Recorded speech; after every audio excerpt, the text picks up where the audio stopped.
مولا علی علیہ الصلوۃ والسلام کا نہج البلاغہ میں خطبہ نمبر 18۔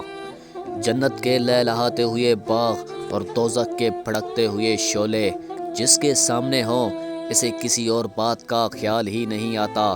عمل خیر کے لیے دوڑ پڑنے والے کا بیڑا پار ہے اور سست رفتار کے نجات کی توقع ہے، اور جان کر کوتاہی کرنے والے کو دوزخ میں گرنا ہے۔ راستے کے دانے باہی گمراہی ہے اور درمیانی راہ نجات ہے۔ جس نے اس راہ کے سوا دعویٰ کیا وہ برباد ہو گیا، جس نے اقتدار کی وہ ناکامیاب رہا، جو حق کے مقابل ہوا وہ تباہ و برباد ہوا۔ انسان کی جہالت اس سے بڑھ کر اور کیا ہوگی کہ وہ اپنے رب کو نہ پہچانے۔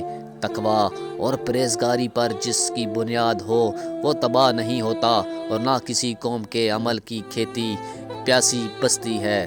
اپنے اپنے گھروں میں چھپے بیٹھے رہو اور آپس کے جھگڑوں کی اصلاح کر لو۔